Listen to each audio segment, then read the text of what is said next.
Good morning student. हम पढ़ रहे थे क्लास 12 एग्रीकल्चर बायो, जिसमें अपना लेसन अपन ने शुरू किया था पादप प्रजनन। पहला लेसन पादप प्रजनन, परिभाषा, उद्देश्य एवं विधियां, और उसी को कंटिन्यू करते हुए एक बार हम आपके साथ फिर से उपस्थित है और कंटिन्यू करते हैं। लास्ट में अपन ने क्या पढ़ा था? लास्ट में अपन ने पढ़ा था पादप प्रजनन की क्रियाओं के बारे में, जिसमें पहली क्रिया ग्रामीण और दूसरी जनन द्रव्य अपन ने पढ़ी थी। तीसरी क्रिया की अगर अपन अब आगे कंटिन्यू करते हैं, पादप पुर स्थापन। पादप पुर स्थापन, तो देखिए तीसरी है पादप पुर स्थापन। पादप पुर स्थापन में क्या होता है?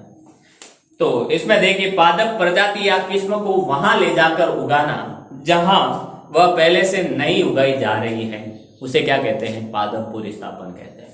पादप प्रजाति को, किस्म को वहां ले जाकर उगाना जहां पहले से नहीं उगाई जा रही है, यानी पादप प्रजाति को एक नए जगह पर, नए स्थान पर ले जाकर उगाना क्या कहलाता है? पादप पुर स्थापन कहलाता है।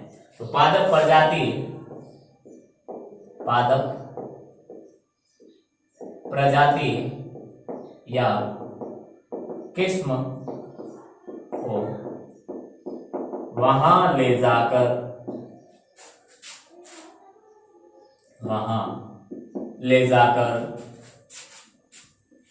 उगाना जहां वह पहले से नहीं उगाई जा रही हो, क्या कहलाता है? पादप पुर स्थापन कहलाता है। पादप पुर स्थापन कहलाता, ठीक है, पादप पुर स्थापन कहलाता है। आगे देखिए फिर संकरण, कौन सी क्रिया? एक आगे और क्रिया कौन सी करती है? चौथी संकरण। पुर स्थापन तो आपको समझ में आ गया होगा, नए स्थान पर ले जाकर क्या करना, उसको अपन को उगाना। आगे है संकरण। भिन्न भिन्न गुणों के पादपों में परस्पर संकरण क्रिया द्वारा अपन क्या करते हैं? उन्नत किस्मों का विकास किया जाता है। संकरण यानी एक पादप है, उसमें अलग प्रकार के गुण हैं, दूसरा पादप है, उसमें अलग प्रकार के गुण हैं, और उनके बीच पादप प्रजनन करवाया जाता है, संकरण करवाया जाता है, जिससे नए प्रकार की उन्नत किस्म प्राप्त की जाती है। तो भिन्न भिन्न गुणों के पादपों में परस्पर भिन्न भिन्न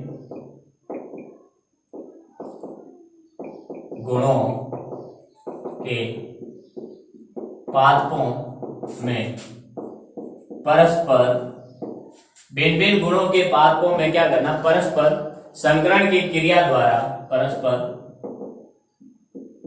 संकरण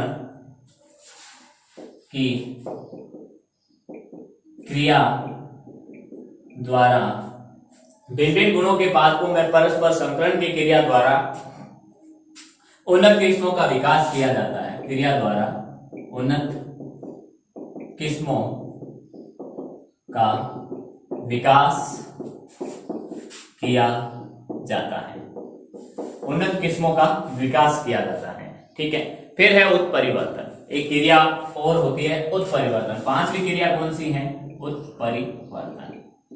उत्परिवर्तन किसे कहते हैं? पादप के गुणों में, किस्मों के गुणों में, ठीक है, किसी जीव में किसी लक्षण में आकस्मिक व वंशानुगत परिवर्तन को अपन क्या कहते हैं? उत्परिवर्तन कहते हैं। किसी जीव में किसी लक्षण में, ठीक है, किसी जीव के किसी लक्षण में क्या हो? आकस्मिक परिवर्तन और वंशानुगत हो, और वो परिवर्तन क्या हो? एक पीढ़ी से दूसरी, दूसरी से तीसरी में आगे गति करता हो, आनुवांशिक रूप से गति करता हो, वंशागति करता हो, ठीक है। तो किसी जीव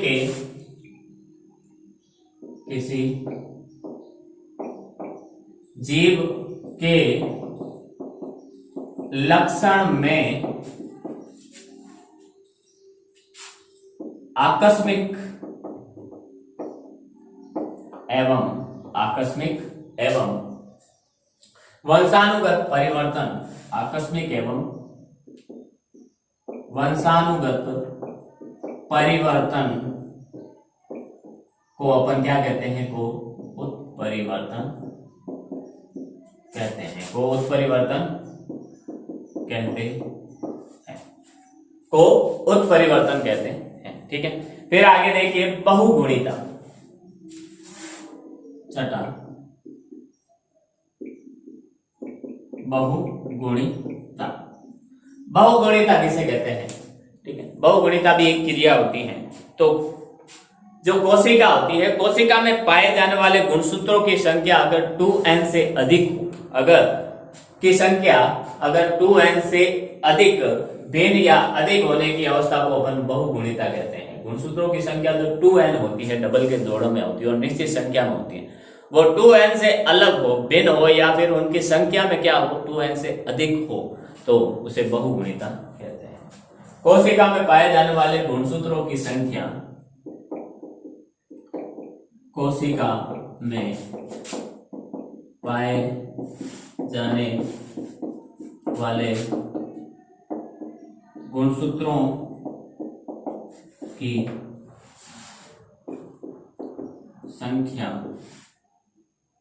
संख्या 2n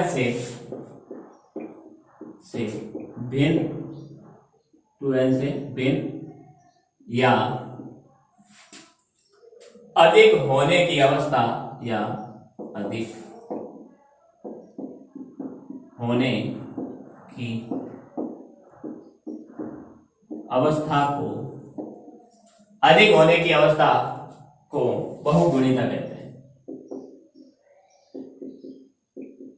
बहुगुणिता कहते हैं, बहुगुणिता कहते हैं। ठीक है, कहते हैं। फिर है आनुवांशिक अभियांत्रिकी। ठीक है, सातवां है क्रिया आनुवांशिक अभियांत्रिकी।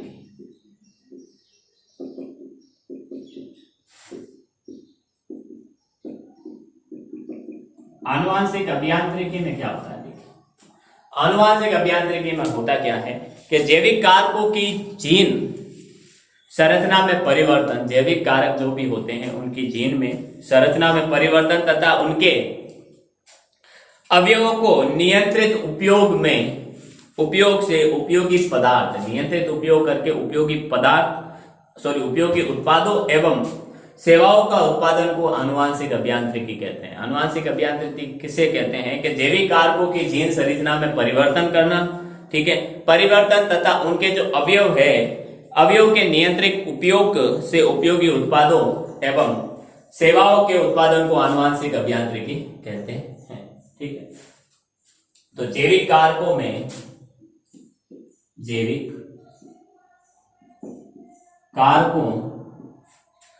कारकों के की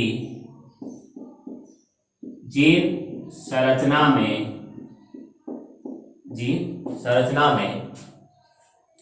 परिवर्तन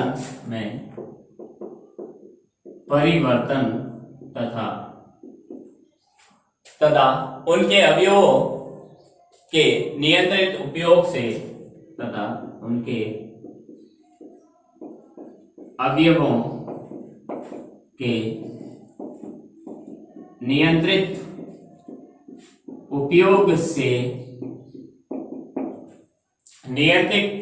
से उपयोगी उत्पादों एवं सेवाओं के से उपयोगी उत्पादों एवं सेवाओं, उपयोगी उत्पादों एवं सेवाओं के उत्पादन को, सेवाओं के उत्पादन को आनुवांशिक अभियांत्रिकी कहते हैं। आनुवांशिक अभियांत्रिकी कहते हैं।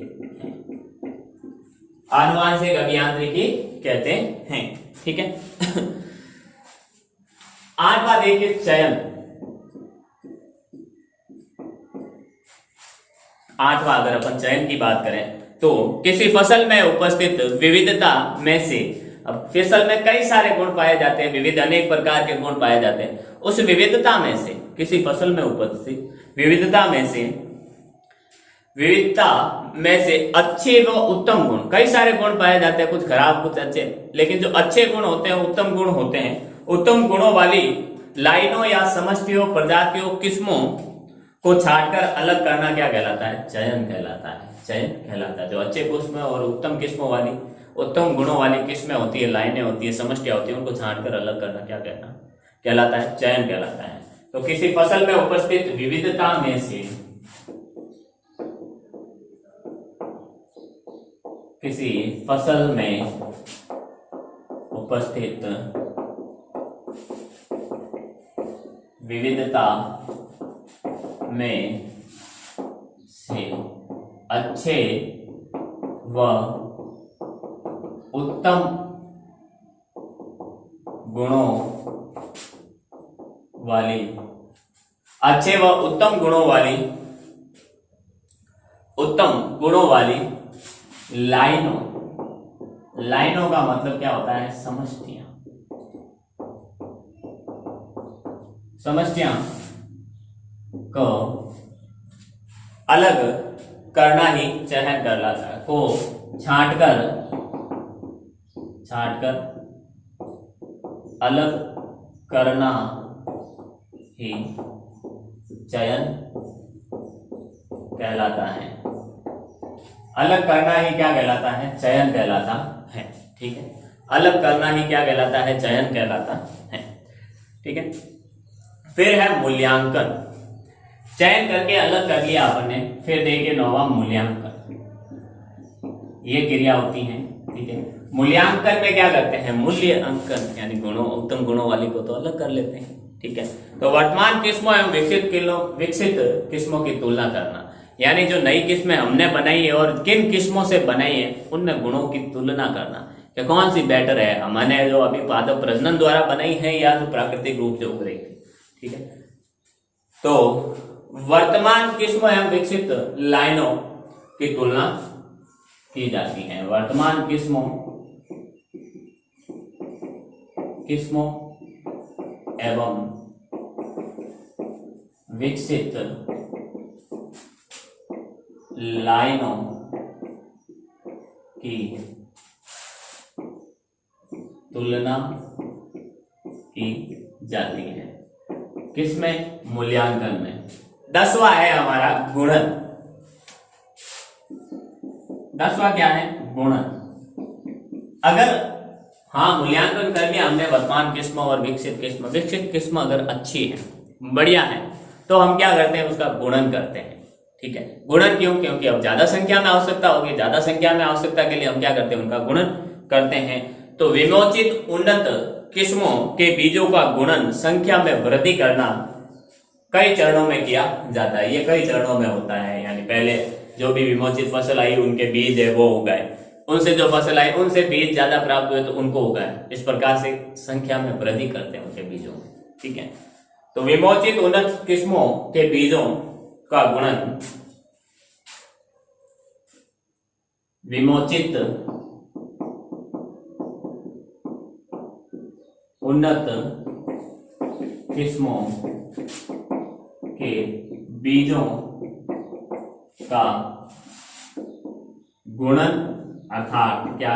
संख्या में वृद्धि का, गुणन का मतलब क्या करना? संख्या में वृद्धि करना। गुणन कई चरणों में होता है, कई चरणों में होता है, कई सारे चरणों में होता है। ठीक है, नेक्स्ट देखिए वितरण। उसके बाद क्या होता है? आखिरी क्रिया होती है वितरण। जब ज्यादा संख्या में हमारे पास हो जाता है, बीजों की उपलब्धता हो जाती है, उन्नत किस्मों के, लाइनों के, समष्टियों के बीजों की उपलब्धता हमारे पास हो जाती है, तो हम उसको क्या करते हैं? बांट देते हैं, वितरित कर देते हैं। तो वितरण, उच्च गुणवत्ता वाले बीजों को किसानों तक पहुंचाने के लिए की गई क्रिया को अपन क्या कहते हैं? वितरण कहते हैं। 11वां है वितरण।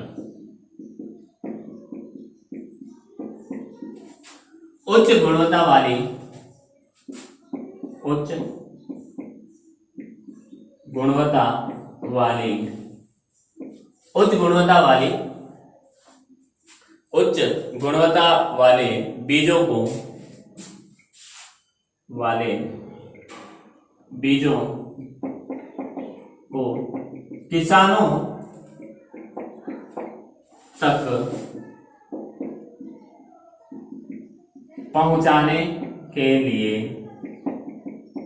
की गई क्रिया को क्या कहते हैं अपन? वितरण वितरण कहते हैं उसको अपन, वितरण कहते हैं। ठीक है, वितरण कहते हैं।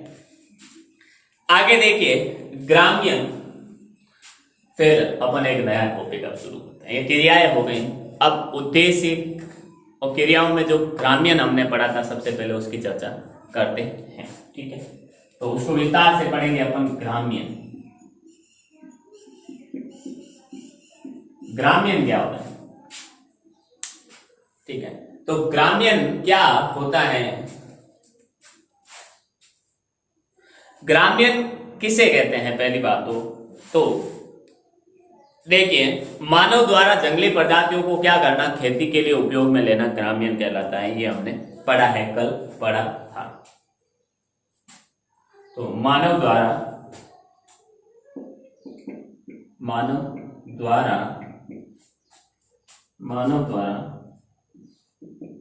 जंगली प्रजातियों को खेती के लिए उपयोग में लेना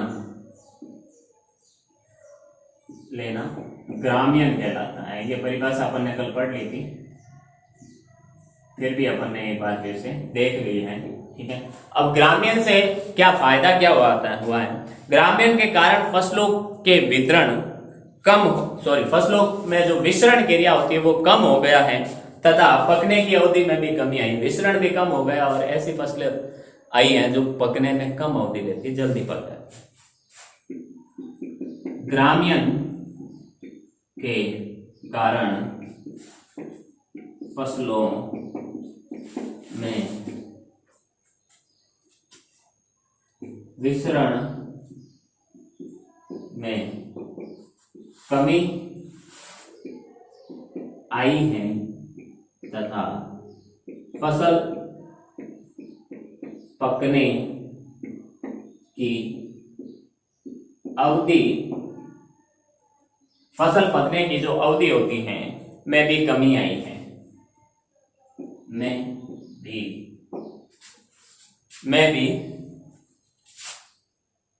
कमी आई है। ठीक है, तो ये ग्राम्यन था। ग्राम्यन दो प्रकार का होता है। ग्राम्यन के दौरान जो वर्ण होता है, चयन होता है, वो दो प्रकार से होता है, एक प्राकृतिक और एक कृत्रिम। उसके बारे में आगे चर्चा करते हैं। पहले आप क्या करें, इसका स्क्रीनशॉट ले लें।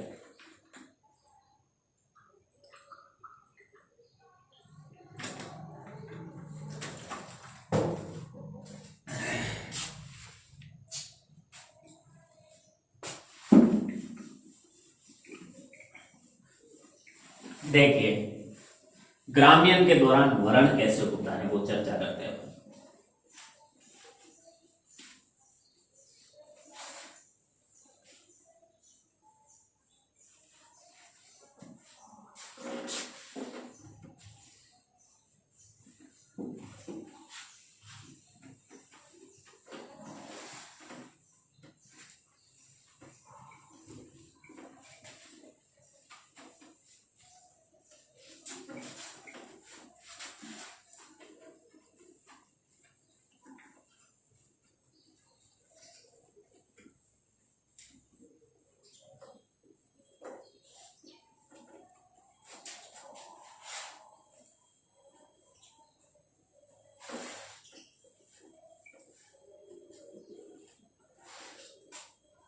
देखिए, ग्राम्यन के दौरान वर्ण कैसे होता है उसकी अगर अपन चर्चा करें।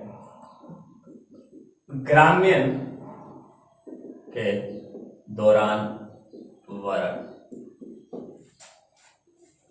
अब पहले ग्राम्यन क्या होता है? ग्राम्यन क्या होता है? जंगली किस्मों को, फसलों को खेती करने के लिए योग्य बनाना ग्राम्यन कहलाता है। तो उसमें वर्ण चयन किया जाता है कि कौन सी जंगल की किस्में हैं जो क्या है खेती करने योग्य है और कौन सी नहीं है। ये चयन दो प्रकार से होता है, ये वर्ण दो प्रकार से होता है, एक प्राकृतिक वर्ण और एक होता है कृत्रिम वर्ण। ठीक है, तो दो भागों में बांटा गया है, एक होता है प्राकृतिक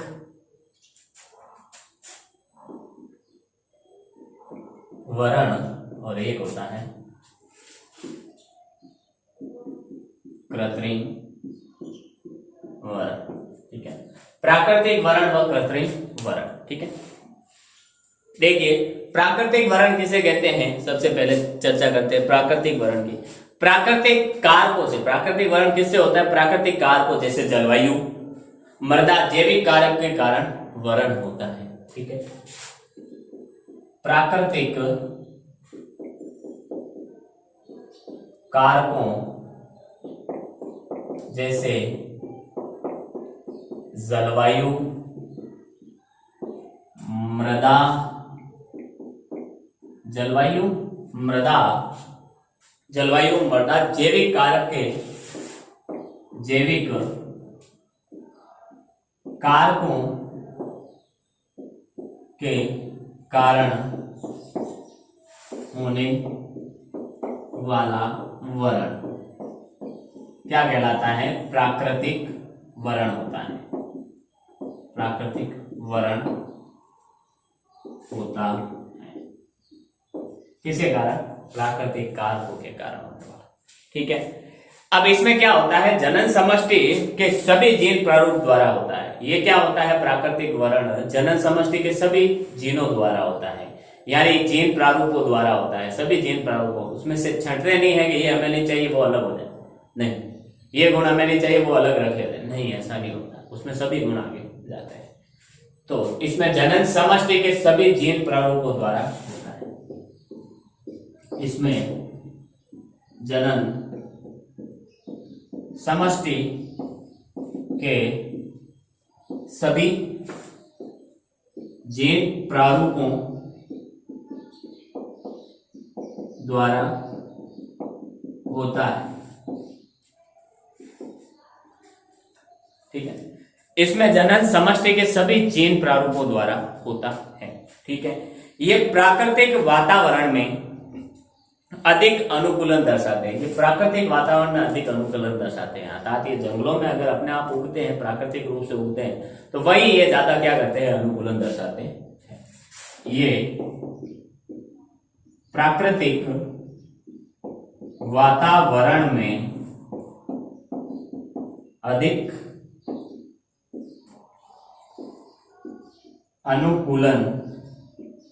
अनुकूलन दर्शाते हैं।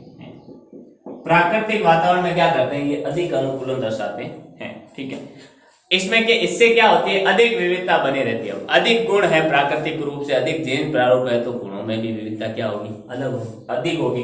तो इनमें अधिक विविधता बनी रहती है, क्योंकि गुणों को छांटकर अपन अलग ही नहीं करते हैं, तो जितने गुण थे उतने ही गुण बने रहते हैं। ठीक है, ये तो हो गया प्राकृतिक वर्ण की बात। अब करते हैं कृत्रिम वर्ण की बात करते हैं थोड़ी। तो कृत्रिम वर्ण में क्या होता है, देखिए मानवीय क्रियाओं के कारण होता है। ठीक है, ये क्या होता है कृत्रिम वर्ण, यह मानवीय क्रियाओं के कारण वर्ण होता है। मानवीय क्रियाओं के कारण वर्ण होता है। ठीक है, इसमें जनन चयन के लिए किए गए जीन प्रारूपों द्वारा होता है। इसमें जनन किसके के बीच होता है, जीन प्रारूपों को अपन चयन करते हैं, और इसमें जनन सभी जीन प्रारूपों में होता है। कृत्रिम में क्या होता है, चयन किए गए जीन प्रारूपों के बीच होता है। इसमें जनन चयन किए गए जीन प्रारूपों के द्वारा होता है, के द्वारा होता है। ठीक है, जनन जीन प्रारूप, जनन चयन किए गए जीन प्रारूपों के द्वारा होता है। ठीक है, ये सभी वातावरण में अनुकूलन दर्शाते हैं। ये क्या करते हैं? सभी वातावरण में, कृत्रिम वरण में क्या होता है? सभी वातावरण में अनुकूलन दर्शाते हैं। ये सभी वातावरण में क्या करते हैं? अनुकूलन दर्शाते हैं। ये सभी वातावरण में अनुकूलन दर्शाते हैं, सभी प्रकार के वातावरण में। ठीक है, विविधता में कमी आती है। इससे क्या होता है? विविधता में कमी आती है। इससे विविधता में कमी आती है। कमी आती है क्यों? क्योंकि अब कुछ एक गुण अपन चयन कर रहे हैं तो कमी तो आनी है।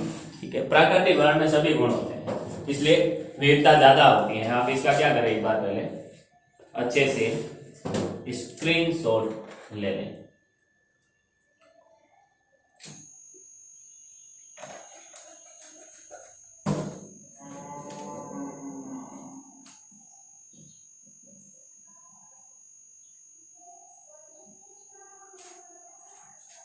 आगे देखिए,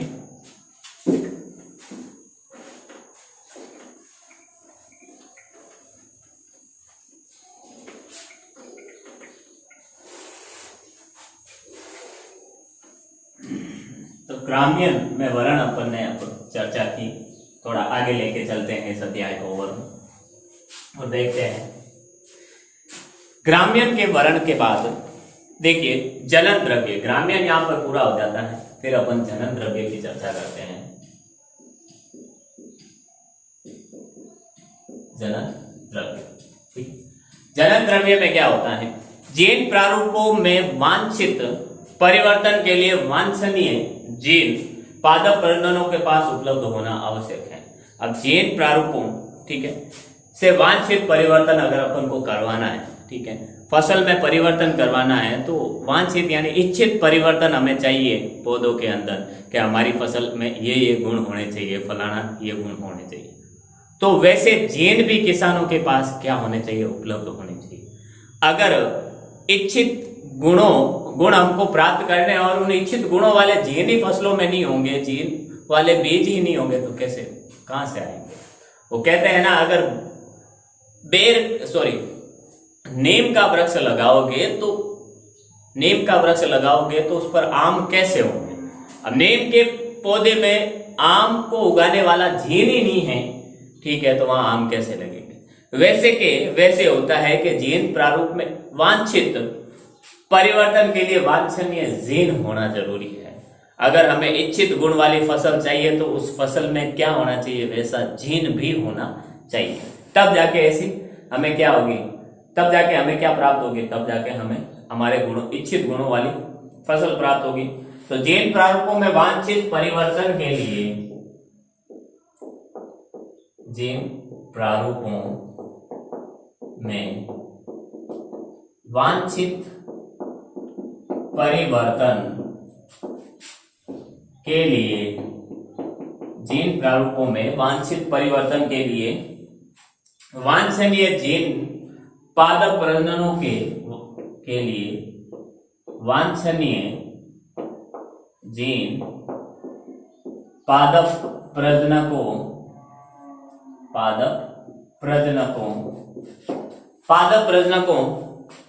के पास उपलब्ध होना आवश्यक है। पादप प्रजनकों के पास उपलब्ध होना आवश्यक है। यानी हम चाहते हैं, हम किसी किसान के पास या पादप प्रजनक के पास गए और हमने कहा कि हमारे तो फसल में ये गुण होना चाहिए, तो किसान वो प्रजनक क्या मांगेगा? हमें वैसे जीन ही मांगेगा कि वैसे जीन वाली फसल लाके दो, मैं तो आपको वैसे गुणों वाली फसल उगा दूंगा, वैसा जीन प्रारूप वाली फसल तो लाके दो, ठीक है, तो वो उपलब्ध होना चाहिए। देखिए, भारत में जो जनन द्रव्य को एकत्रित और संरक्षित किया जाता है वो एक संस्था द्वारा किया जाता है। संरक्षित करना, वो संस्था कौन सी है? राष्ट्रीय पादप आनुवांशिक संसाधन ब्यूरो, NBPGR की जिम्मेदारी है, ठीक है। नोट बना के लिखिए, भारत में भारत में जनन द्रव्य को, भारत में जनन द्रव्य को एकत्रित एवं संरक्षित करना,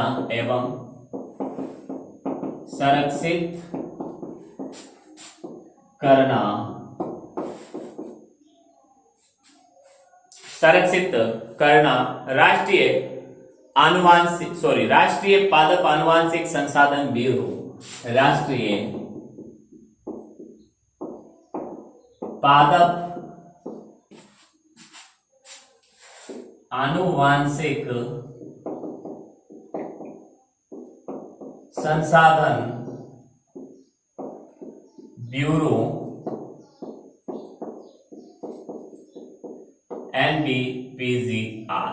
NBPGR की जिम्मेदारी है।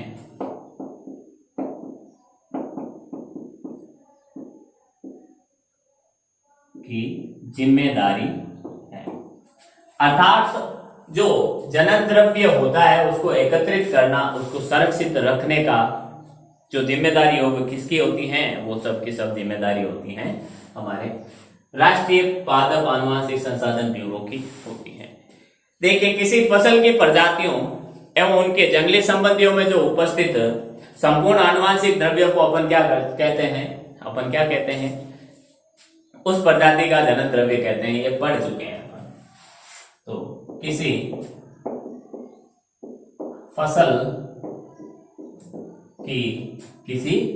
फसल की प्रजातियों एवं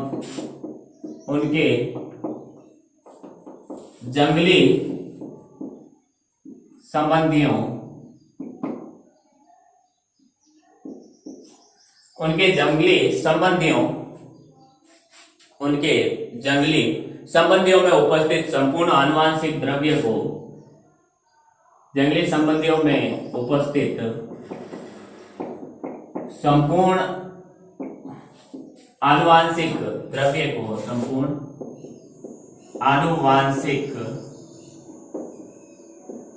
द्रव्य को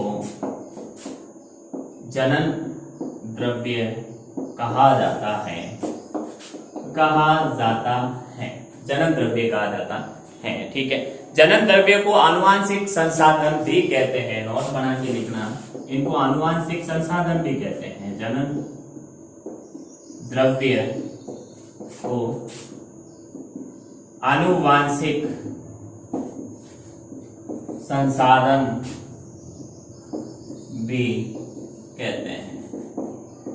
जनन द्रव्य को क्या कहते हैं? आनुवांशिक संसाधन भी कहते हैं। ठीक है, इसमें कई प्रकार की लाइनें पाई जाती है, समष्टियां पाई जाती हैं, देसी पुरानी खेती के लिए उपयोगी, वो अपन आने वाली क्लास में पढ़ेंगे।